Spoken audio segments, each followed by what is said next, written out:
بسم اللہ الرحمن الرحیم۔ احباب گرامی قدر، سیدی اعلیٰ حضرت امام اہل سنت الشاہ امام محمد رضا قادری رحمۃ اللہ تعالی علیہ نبی کریم علیہ الصلوۃ والتسلیم کی ہر نسبت سے محبت کرتے تھے۔ سادات کرام وہ پاکیزہ لوگ جن کی رگوں میں سید عالم علیہ الصلوۃ والسلام کا مقدس مطہر خون ہے، امام اہل سنت رحمۃ اللہ تعالی علیہ ان کی تعظیم اور تکریم کے معاملے کے اندر بڑے حساس تھے۔ سیدی اعلیٰ حضرت رحمۃ اللہ علیہ سادات کرام کے احترام میں کھڑے ہو جاتے۔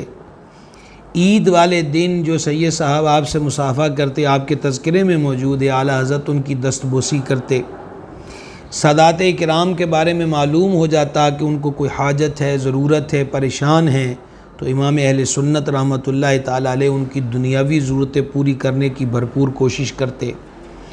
بقر عید کے موقع پہ 3 قربانیاں کیا کرتے تھے۔ ایک سرور عالم نور مجسم علیہ السلام کے دربار گوہربار میں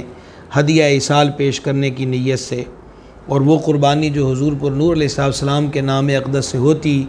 امام احمد رضا علیہ رحمت اس قربانی کا گوشت سادات کرام کے گھروں میں بھجوایا کرتے۔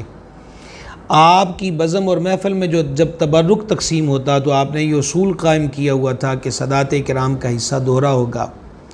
اور یہ بھی اعلیٰ حضرت رحمۃ اللہ علیہ کی حسن عقیدت پہ دلالت ہے کہ آپ آل رسول کو، حضور کے گھرانے کو عام لوگوں کی مثل تصور نہیں کرتے تھے، بلکہ وہ اس بارگاہ میں عرض کرتے ہیں، تیری نسل پاک میں ہے بچہ بچہ نور کا، تو ہے عین نور، تیرا سب گھرانہ نور کا۔ امام اہل سنت رحمۃ اللہ تعالی علیہ سادات کرام کی کہاں تک تعظیم کرتے، پالکی والا واقعہ یقیناً سب کے ذہنوں میں موجود ہوگا۔ علامہ عبد القادری نے لکھا کہ اعلیٰ حضرت علیہ رحمت اس اجنبی سید سے بریلی کے چوک میں کھڑے ہو کر ہاتھ جوڑ کر یوں ان کو منا رہے تھے کہ جیسے کوئی اپنے روٹھے ہوئے محبوب کو مناتا ہے۔ امام عاشقاں مجدد دوران رحمۃ اللہ تعالی علیہ نے امت مسلمہ کو بھی یہی سبق دیا۔ فتاوی رضویہ کو پڑھا جائے تو آپ کے پاس سوالات آتے ہیں کہ کیا سادات کرام کو صدقہ و زکوٰۃ دے سکتے ہیں؟ تو سیدی اعلیٰ حضرت تڑپ اٹھتے ہیں، حکم شرع کو بیان کرتے ہیں کہ صدقہ اور زکوٰۃ آل اطہار کے لیے جائز نہیں ہے، اور پھر امت کو ترغیب دیتے ہیں کہ تم نے ان کے نانا جان علیہ السلام کی شفاعت کو نہیں پانا کہ آج صدقات اور زکوٰۃ ان کو دینے کے بارے میں سوال پوچھتے ہو۔ کسی بھی سید، وہ محلے کا ہو، علاقے کا ہو، قرب و جوار کا ہو، اور دنیاوی فقر و فاقہ کا شکار ہو تو اس کی خدمت کو سعادت جانو، تاکہ کل قیامت کے دن حضور نبی کریم صلی اللہ تعالی علیہ وآلہ وسلم کی شفاعت کو پا سکو۔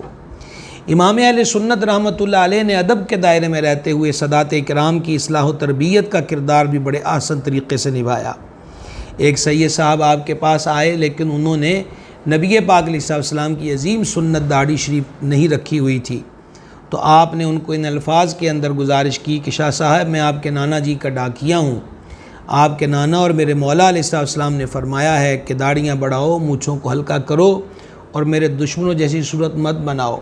لہٰذا ایک ڈاکیے کی عرض کو قبول کیجئے جو آپ کے نانا کا پیغام آپ تک پہنچاتا ہے۔ ادب میں ڈوبے اور تاثیر سے پر الفاظ ان سید صاحب کے دل پر اثر کا تیر بن کر لگے، اور ان کی آنکھوں سے اشک رواں ہوئے۔ اگلے روز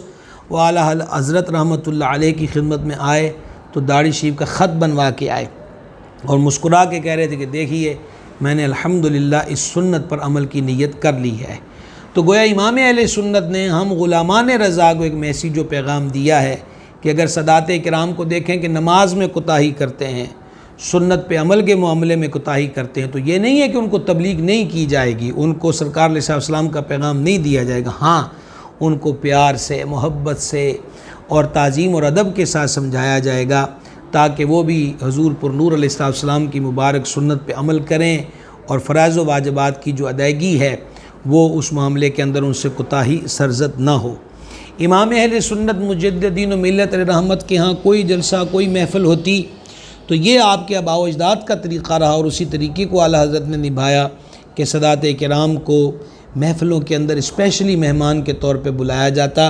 اور انہیں عام محفل سے زیادہ باعزت جگہ پر وقار جگہ پر بٹھایا جاتا۔ سیدی اعلیٰ حضرت رحمۃ اللہ تعالی علیہ نے فتاوی رضویہ شریف کے اندر سادات کرام کی تعظیم پر بہت سارے فتاوی جات جاری کیے، اور آپ نے واضح کیا کہ جو سنی المذہب ہوں ان کی تعظیم و توقیر کرنا ہر مسلمان پر لازم ہے، کیونکہ ان کی تعظیم حضور علیہ الصلوۃ والسلام کی نسبت کی وجہ سے ہے، جو کہ ہر متقی پہ فرض ہے، کیونکہ وہ ان کی تعظیم نہیں بلکہ حقیقت میں نبی کریم صلی اللہ تعالی علیہ وآلہ وسلم کی تعظیم ہے۔ لہٰذا امام اہل سنت رحمت کو ہم جدھر بھی دیکھتے ہیں وہ ادب، عشق اور کے سانچے میں ڈھلے ہوئے نظر آتے ہیں۔ اللہ ان کے صدقے ہمیں بھی اپنے محبوب کی ہر نسبت سے محبت عطا فرمائے۔